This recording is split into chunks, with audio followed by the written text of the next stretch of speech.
Hello, hello, hello, and welcome to Property Game Changers Live on the Property Game Changers Facebook page. We're in conversation with people who've changed the game in property, and we're celebrating the power of ethical property investing to really change lives. We're debunking the myth that you need lots of money to get started in property. And as always, we're inspiring each other to believe bigger, to be bolder, and to be game changers for good. And I'm so excited today to have with us property game changer, the amazing Nicole Bremner, property developer and savvy sailor. Just a few years ago, Nicole was at home raising her 3 children under 3, unsure which direction to take. Fast forward to now, and she's CEO of boutique property development company East 8, and they're currently building out 105 homes and commercial units across London. No mean feat by itself. Nicole is at the forefront of alternative finance, and she's raised over £6 million in crowdfunding. She's also best-selling author of Bricking It, and there's a new book coming out soon, which I'm sure we'll learn about today. And she's host of the hugely popular Nicole Bremner podcast. Outside of property development, Nicole and Paul like to escape to the Mediterranean to sail on their yachts, the Savvy of London, and they've recently launched their SailingSavvy YouTube channel, which follows their family's adventures at sea. Nicole is fascinating, and people either seem to love her or hate her. She's loving and kind. She's very successful in business. She's real and raw. She's very public, thoughtful, and perceptive. Not easy to not even easy to say compartmentalize. But I find her passion for her passion for life, her fearlessness, her realness, her vulnerability utterly compelling. And I can't wait to share this conversation with her and with you. So welcome, property game changer, Nicole Bremner. Thank you, Stephanie. What an introduction. Well, it's so great to be here. I know you're just back from your trip, so just tell us a little bit about where you've been the last few months and what it's been like to come back. Oh, we really have come back with a bump, and I think it's fair to say of both Paul and myself and the children that it's a firm dose of reality to come back here and just to be here in real life again. So where did we go? Well, we flew into Sicily, and we ended up spending some time in Sicily before going to the Gardi Islands, which are little islands off the coast of Sicily. And then we went it took us 15 minutes to work out where we'd gone the other night, so I can't really recount it, but Sicily, Sardinia, and then Malta. We went to Malta twice, and because our friend wasn't allowed into Malta, so we had to sail back to Sicily to get him and then go to Malta again. And finally we went to Greece, and we've left the boat there in Greece. It's just phenomenal. And just let people know your Insta handle, Nicole, because I think people really should go there and see the photographs. It just looks amazing. So what are you again on Insta? Well, I've got the two. I've got at NS Bremner and I've got at SailingSavvy. Right. And they're both totally fabulous. So, Nicole, if people don't know you or haven't heard of you, where have they been, for heaven's sakes? But tell us a little bit about you and your background. Yeah. So I think you've summed up a lot of it in your introduction, but I started off in banking in Australia when I graduated from, no, actually I didn't graduate. I started working while I was studying in 2000 and, no, it wasn't even 2000, it was 97. And I initially wanted to be a dentist. So I studied medicine for 1 year, and then I got a job in a stockbroking firm over summer, and I thought, this is the most fantastic thing. It's so exciting, and it's just, I don't have to do 7 years of study to be a dentist. I can go straight into something and really good money. This is great. So I switched my major over to a finance major, and then I discovered financial advising and financial planning. So I ended up being the youngest qualified certified financial planner in Australia, but I could never use it because I hadn't graduated yet, and you had to be a graduate in order to use the designation. But then I met a man who said to me after a few months, "Do you want to come to Europe with me?" And I went, "Absolutely, leave Australia, this tiny little place." At the time, the market cap of the Australian stocks was not even the size of Microsoft. So for those who follow the stock market, they'll see what it's just a very tiny place. Moved to London in 2000, and I found it very tough, I'll be honest. It was the height of the tech bubble bursting. There were not many jobs, and I was on a working holiday visa, and I got a job quite quickly, but then the whole company just shut down the division.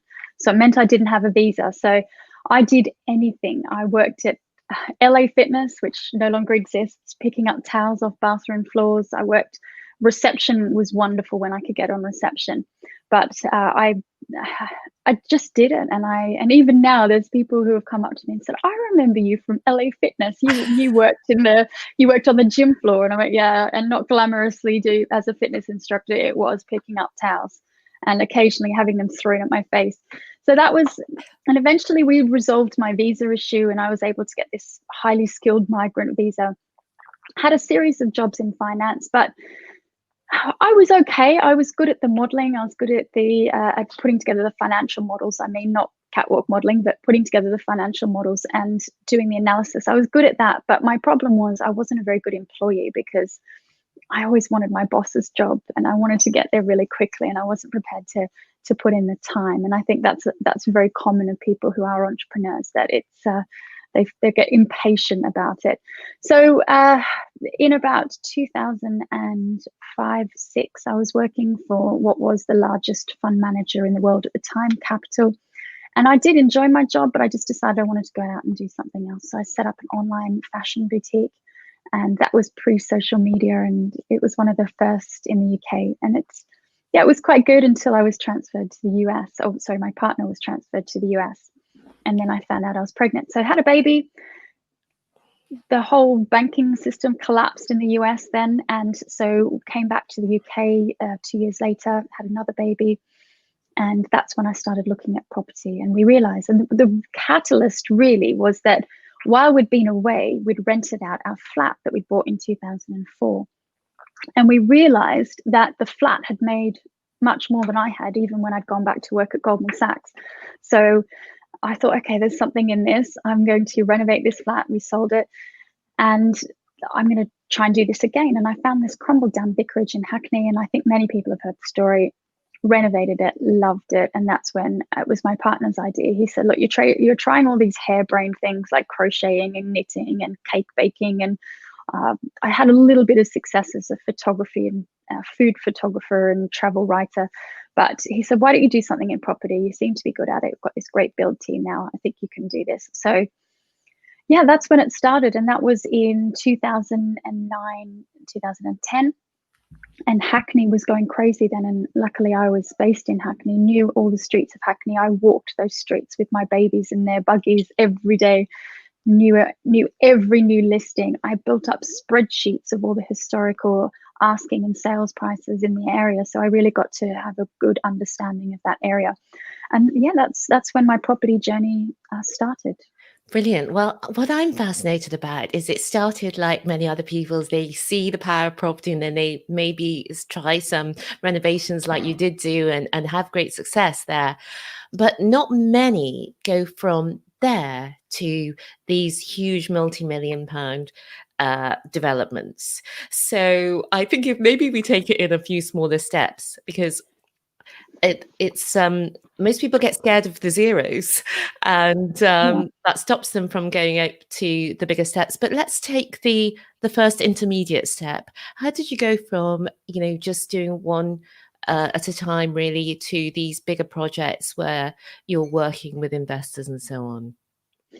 Yeah, I think that your introduction sort of made me squirm a little, because you talk about starting with very little money. Now, I've always been very, very honest that I started with £1 million, and that's a huge amount of money. It's people dream about having £1 million. And I was in the fortunate position where the flat that I'd sold, I bought in Clerkenwell, I bought for 420 and sold for 880. So, and it had a very, very small mortgage on it. So that allowed me to have 800,000 to invest. And then and then I had a bit of money saved up as well from various other things. And so together, my partner and I had about £1 million cash to play with. And remember, we were very fortunate to be in the heyday of banking. It doesn't work like that anymore. But back in those days, people in banks were making a lot of money. So we were very fortunate to have that behind us. And so I did start with £1 million. And so my first property that I purchased was 1.1 million. I bought it in cash. I turned it over in 11 months and sold it for 1.8 something. I can't remember, 1.875. So that's a £600,000 revenue, because then I had to take the costs off that. So I ended up making about £500,000 on that, which is a lot of money. And that allowed me to do my next one. And at the time, I didn't know that you could borrow money to buy properties. So I was doing them cash. So wow, no interest costs. My builder was very inexperienced, so he wasn't very expensive. And it was just house after house. I did 3 or 4 of those, and then did a flats conversion, house to flats conversion, all in the Hackney area. And also I got really lucky, because anyone who's followed London property will know that I think in the last 20 something years, Hackney property has gone up 900%. And it slowed in recent years, but I just got really lucky, and I was in the right place at the right time, and was able to capitalize on that. So yeah, I didn't start with a little bit of money. I started with a big chunk of money and was able to grow that to a lot of money. Yeah, but as well, I know that you started off right at the beginning with very humble backgrounds, and over the period of time, you amassed, a great start off with property, and that's possible for lots of other people as well. But let's just go back to these conversions where you had it coming on. You said you were lucky, and yes, there are so many people, from those times where you could buy money and refinance the same day, who say that they wish they'd been luckier, because you could be at the right place at the right time, but you're not doing the thing. And you were doing the thing, and you were right in there and doing it again and again and again, even, with a young family. And how did you have the mindset? Did you just naturally have that sort of ambitious go-getter kind of mindset to say, yes, I want this, yes, I'm going to go for it? Because we all know that it is a struggle in developments. There's a new problem every time, well, usually several. Yeah, I think that it's a blessing and a curse to have this mindset of never really being satisfied and always having something to prove, even if it's just to yourself. And I'm blessed or cursed with that, because I find it very hard to sit still and be satisfied with where I am. And I say I think it is a curse, and I think I'm realizing more and more that it's a curse, but probably at the time I thought it was a blessing. But I'm never satisfied. I'm always wanting more. And I had something to prove to myself then. I had limited success in my professional life, and I really felt that I wanted to be successful. And to me, success was very different to how I define it now. Success was amassing my own wealth in my own right, and just being recognized for that, whatever that looked like. So I think that was the driver. And I probably didn't fully answer your last question about how then I scaled up from doing these single projects to more complex ones with the investors. So I'll go back to that if I may. And that it was when I started talking to friends about what I was doing, and they said, well, I want to get involved in this. How do I get started in it? And so then they would joint venture with me and what I was doing. And that allowed me to, rather than buy a property, renovate it, sell it, and then buy the next one, it allowed me to have this chain, this pipeline of properties. And that then allowed me to scale more quickly, because I was able to make profit on 2 properties at a time rather than just one. So it really was having investors, but that doesn't come without its trials and tribulations, as I've certainly discovered over the last year. Yeah, well, Carol's watching and saying, "Wow, that is amazing, Nicole." So let's talk about some of the learnings from that, because what I love about what you just said is people are often asking, "How can I get investors? How can I get investors?" But you can get investors because you're presenting opportunities. When people can see opportunities, they want to invest. So that was a prime example with you. You've had these incredible deals, making 500 plus £1,000 each one, and then people want to put their money with you and they come in. Now, what do you wish you had known when you first started those first joint ventures? I'm probably going to be very, very unpopular now, given what I've just said in my last question, but it's don't take on investors. I think, but it's different for other people or for people who perhaps don't have a significant amount of money to invest. And for them, if you're bringing together two equals, one who's perhaps on the tools, one who's perhaps got the money, or one who's an interior designer or an agent or whatever they might be, and you're pairing up together, then that can be really good as long as the legals are drawn up properly. I will caveat that.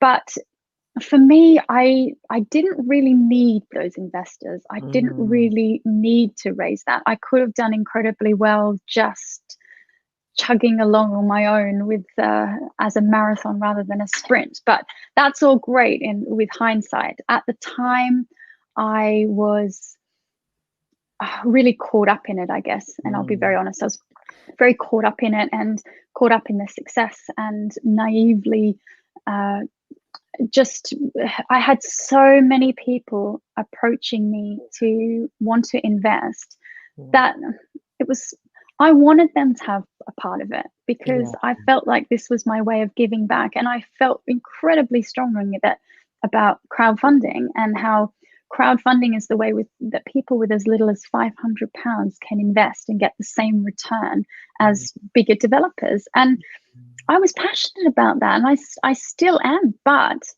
unfortunately, the same's true, that it allows smaller investors to have the same level of loss as big developers. And let's face it, there are not many developers who stand the test of time. If you look at the statistics, only 30% of developers that were in business 10 years ago are still in business now. And that's over a range of various sizes. So it's not without its risk. And taking on investors is a whole other layer of complexity that I didn't need in my life with hindsight.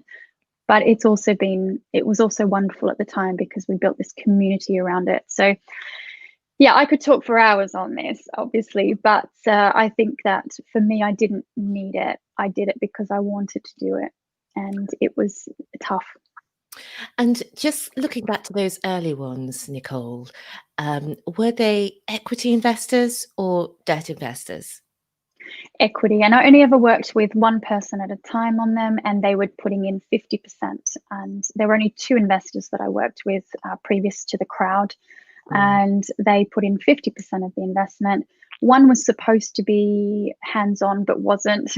The other one was never supposed to be hands-on. They lived abroad, and so I was always going to run the money for them.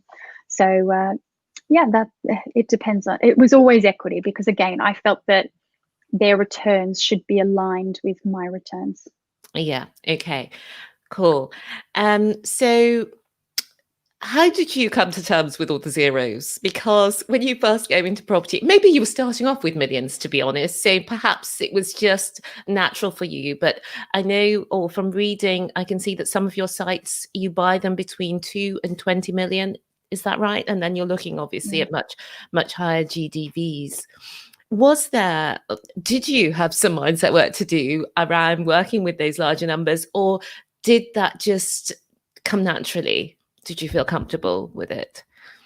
Well, just to go back a little bit, first of all, you said this in the introduction, I came from very humble beginnings. Yeah, my parents were both nurses with 4 children living in Australia. So there was never a lot of money. And I don't come from money in any way. Everything that I had was self-made, both my partner and myself. So, but what happened is I started working in banking. And working in banking, you see big numbers all the time. And at the time, Capital had over $1 billion under management, and in one particular fund that I was looking after, and they got so big they had to split into three because they were taking too great a share of companies in which they were investing. And so I was used to big numbers. So for me to see all those numbers, it didn't matter. I was comfortable with that. So it didn't take a mind shift, a mindset shift in any way. I was used to those numbers. The other thing that I really admire about you is when the stuff did hit the fan, you came out. It might not appear that way from your side, but just as an observer, all guns blazing, very publicly went through hell, but you didn't hide, which it's so tempting to hide, even when there's nothing going on. It's so tempting not to want to be seen. It's so tempting not to want to be criticized. And I heard yesterday, I was listening to a podcast, and the term unfuckwithable was used. I thought, well, that is so perfect for today. How do you become unfuckwithable? And I just would like to, if you could talk about when things were going wrong, was it a decision to actually come out publicly and talk about all of the things that went wrong? Or was it just always that you would? I just am curious. Yeah, no, it's interesting, and I hope I don't get emotional and teary about this, because you talk about it has been difficult. It is still difficult, and I have ups and downs. And a friend of mine, Dan Trevidi, he said to me recently when he filmed a video with me, he said, Nicole, so easily you could have just gone underground and switched off your mobile and not done that. And it didn't even cross my mind, because I'm in this with everyone else, and it's still ongoing, and it's still ugly. And there are still, as you said in your introduction as well, there are people who hate me. And I've had to do a lot of thinking around that, because I am a person who wants to be liked and needs to be liked. And I find it very difficult. I know a celebrity, he's a sportsman, and I had dinner with him and his partner once, and I just said, how do you deal with it? And he goes, he said, yeah, you just block it out. You cannot ever deal with it. You just block it out. And I thought, I don't know how you do that. And I'm still learning. But at the same time, I just have to feel comfortable that I've done everything I can. And as long as I'm comfortable that I've done everything I can, and I've not hidden, and I've not gone underground, I've remained public. And I don't know if it's brave. I think it's more just stubborn. I think I probably just want to clear my name ultimately. I don't want people to go, oh, thank you, Nicole, we now understand. Although recently an investor said to me, oh, well, you're welcome to say I've told you so now. But I don't want people, I'm not after people loving me now as I did want in the past. I just want some recognition that, oh, okay, you were right, we got it wrong. And not even a thank you, just a recognition would be nice. But no, as far as, I don't know how people who are really in the public eye deal with it, because I've found this hard enough. But I'm not going to hide, and I'll keep my head up and keep trudging on. Yeah, I found in the last few years that I've been using my mind in different ways, mindset, as they talk about, thinking more consciously in different ways, because my default settings were actually quite negative. And did you do anything that you could say, oh, this has really helped me, or that's really helped me? Or is it just always been sort of self-evolved just from that spirit that you already had? I think two things. First of all, Paul, my partner, has been incredibly supportive of me, and he's gone through some hard times in business and his personal life, quite similar to me, over the last 2-3 years. And so he's been through this, and he's out the other side on a number of things. So one thing that he said to me that's really stuck out, I don't know if he's watching now, but hi, Paul, if you are. One thing is that I had this default to negative assumption So someone would say something in a message, in a post, in a phone call, or in an email, whatever it was, and my immediate assumption was that is negative. And it got to the point when things were really, really bad earlier this year, where I'd almost get him to look at things first and get his take on it first before I looked at it and crumbled into a heap of tears. Going, oh, it's all wrong. Oh, why are they doing this to me? And then he'd go, just wait a minute. That's not what they're saying. Think about it. And so that was incredibly helpful. Just he's very wise and he's too often right. But so it's that negative assumption. And I think that we all do it, even with our friends, even with our children, and especially with our partners. And that's often why we have cross words, is that we do assume negatively first, and that's human nature. And so I'm really trying hard now, even with the way I write emails, to put them across in the most positive way possible. So that's the first thing. Secondly, this beautiful lady, Nikki Trott, contacted me just randomly and said, just, I feel in alignment with you. I'd really like to do some work with you. And she's a mindset and business and relationships coach. And I've always been quite wary of coaches, and I do get approached quite a lot by them. But for some reason, whatever, she really appealed to me. And she was based in Australia. She's British. She was based in Australia at the time, got caught there during lockdown. So we were doing this via WhatsApp. And the work that I did with her was really useful. And it just helped me think about my mission and my purpose and this lack of identity that I was going through, and probably still am, around having occupied or having reached success and quite in what I wanted to do, and then falling off that and just working around that. And yeah, Nikki was just invaluable, and I'm eternally grateful for the work that I did with her. Brilliant. Thanks, Nicole, for that. And let's just give people an overview of where you are now with your property situation, Nicole.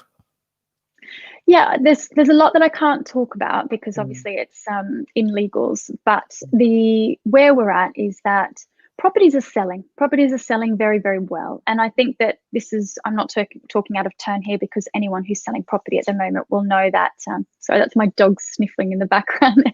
Anyone who's in property will know that that properties up to the 600,000 Help to Buy are flying.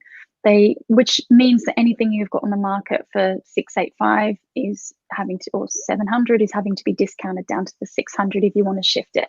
But things are moving. We're selling up the developments very, very quickly. So now it's just the next stages of trying to wind down the companies or the SPVs that own those. And we are working really closely with the investors at the moment. So those people who are shareholders, they should be communicated with via simple crowdfunding. They've put together groups who are working on various things. So if you're an investor watching and you've not been contacted, please just contact me and I'll make sure you're on the relevant lists. But it's certainly looking more positive. And I always feel that there's that saying, good guys come last. I absolutely disagree with that. And I do think the good guys and girls come first. And we'll show that, and that's probably all I can really say on that, but hopefully those who need to know are being informed. Great, thanks for that. And I also, because I do follow you on Instagram, you have the body of a teenager. It's most upsetting. I wanted to ask you about youthfulness and health even, because I think you just turned 40. Is that right? I'm 42. Yeah. Right. Okay. And how are you doing this? I was about to say I've got a younger boyfriend, but he's not. He's older than me. He looks quite youthful as well in his physique. I think my kids keep me. My eldest son, he comments if I'm looking a bit larger than I was. He taps my abs and goes, "Hey mum, is it bulking season?" He was quite proud of me when I turned 40 and I had a six-pack. That was my goal, to have a six-pack at 40. I don't really have a six-pack anymore, but anyway, it's still there. But as far as I grew up vegetarian. My parents were vegetarian, and they were teetotal non-smokers. They were always very healthy. Sorry, it's an echo on my end. Yeah, so anyway, I grew up very healthy, and I've always looked after myself. I've gone through periods of being vegetarian, vegan. Probably over lockdown, I drank far too much. So I think I've aged about 10 years over lockdown. But yeah, just always really into sport. And after I sort of got quite chubby in my teens and then lost the weight. And I've had an up and down roller coaster with my body weight and body image, and you name it, I've had it. But I feel like I'm in a really good place, and I love sport. I love being active. I love healthy food. Unfortunately, I love wine as well, but everything in moderation, right? Okay.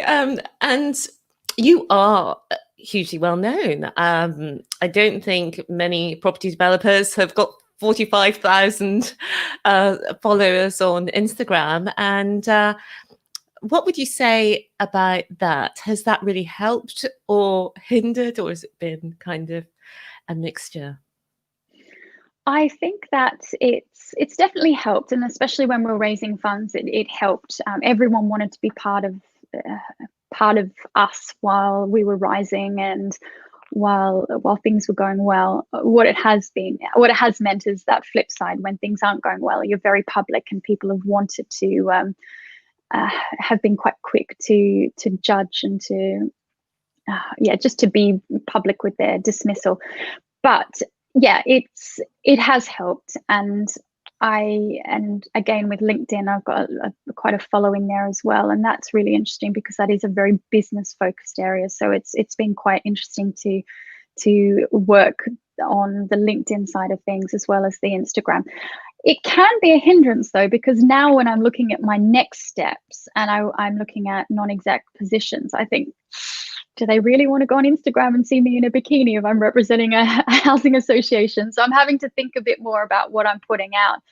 But at the same time, I just want to be truly, I hate using the buzzword, but authentically me. And if people want me to be part of their team, then they will. If they don't, then they don't, and they're not going to like me anyway. But yeah, I think building your profile definitely helps, no matter what it is that you're doing.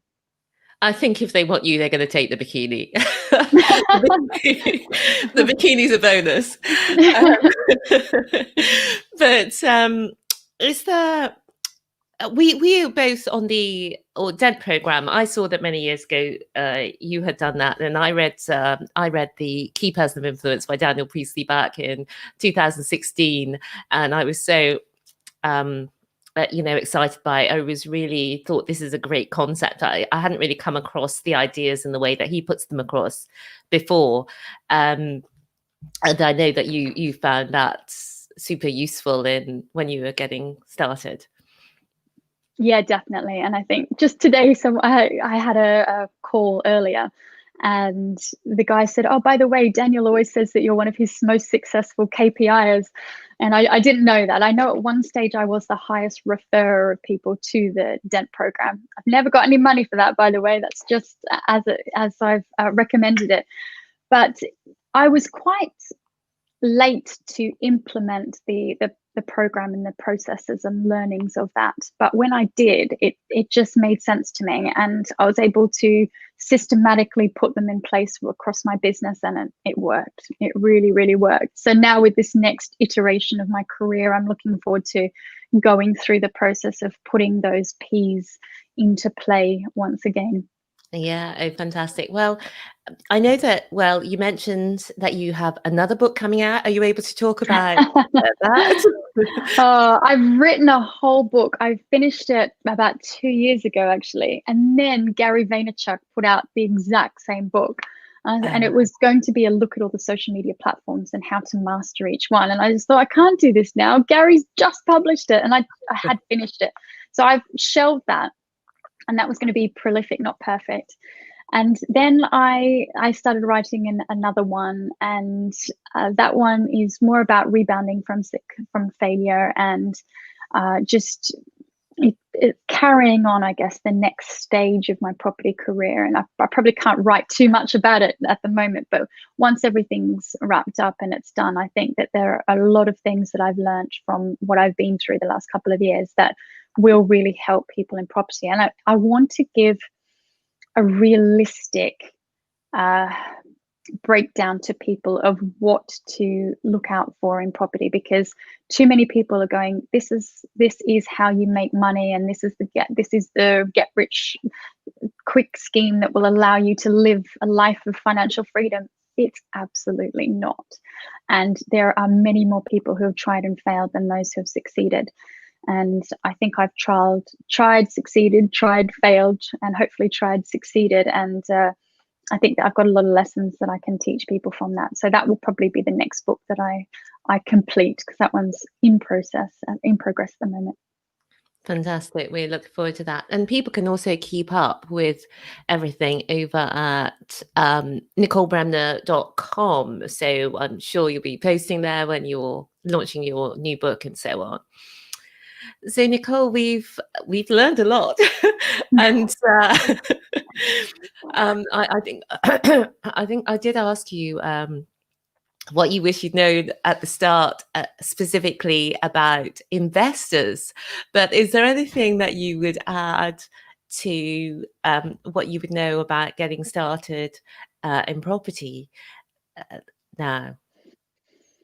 Yeah, I think it's around the whole, it's that saying, it's a marathon, not a sprint. And I think so many people go into this just wanting to go hell for leather and wanting to go so fast and build up to just to be doing everything and being really rich really quickly. And that's not what it's about. And I'm 42 now, and I was talking to someone earlier today who was saying that their clients, most of them want to retire at 40. And I think, retire at 40? My life just began at 40. So why would I want to retire now? This is exciting. So I think that just to have a bit of a long-term view, because if you're doing something that you truly love and you've got really good systems and processes in place, you can be doing this till you're 80 even, but just not being so active in it. And that's definitely my goal now, is that Daniel Priestley talks about lifestyle businesses.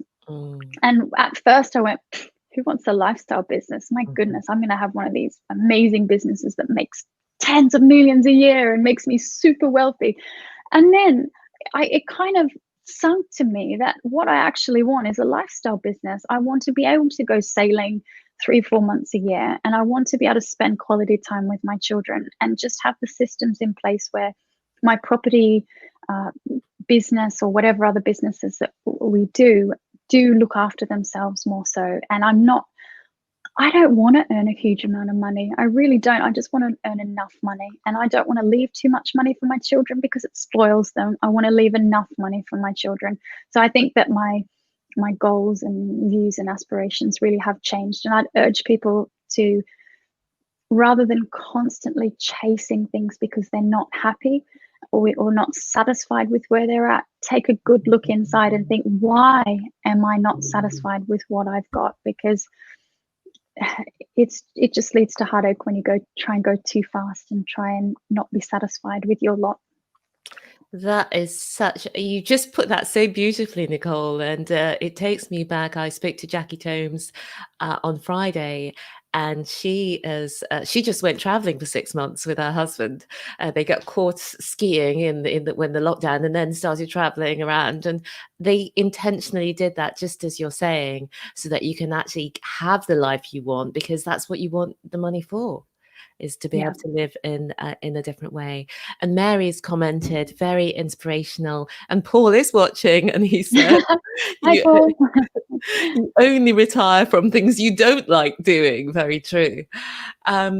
So this is called Property Game Changers because one of the things that I love about property is that, first of all, you get to change the game for yourself, your family, your community, and depending how far you take things, for the wider world. And that's such a joy to be able to do that giving. But start off, first of all, Nicole, how has property changed the game for you and your family? Yeah, property took me from being a stay-at-home housewife to having millions invested in property, and that was a game changer for me. It gave me a profile beyond that which I could ever imagine, and so I'm, despite the issues that I've faced, I will always be grateful that that has happened, because it's led me to having more opportunities. And on a daily basis, I can't say anything at the moment, but before we came on air, I told you about one that's just happened. And these sorts of things would not have come had I not have had that profile, and had I not invested in property, then I wouldn't have built my profile. So yes, I'm grateful for property, but that doesn't mean that it's only property that you can do that in. A friend of mine in the US, she invested in lingerie multi-brand store, and now she's made a huge name for herself by doing that. So it doesn't matter. It's about finding something that you're passionate about and can grow with and build your property. And it's that often attributed saying that it took 10 years to be an overnight success. And I think that's exactly right. And people think, oh yeah, where has Nicole been? And now I'm seeing her name everywhere. Well, yeah, for the last 10 years, I've been developing property, and that's why. And speaking of that, actually, that just reminded me that you are now investing in lots of different types of businesses. Do you want to talk about that? Yeah, so I've got an investment in Bamboo Auctions, which is a property auction company founded by Robin Rathore, who's a brilliant operator. He's been going incredibly well doing online auctions over lockdown and with the COVID. So I'm hoping that continues in that trend. So that's one of them. Another one is Terrible Merch, which is founded by Jack and Tertia, who again are really brilliant operators and incredibly passionate about what they do, and that's music merchandise. And they've ventured off into other various things as well, which is great.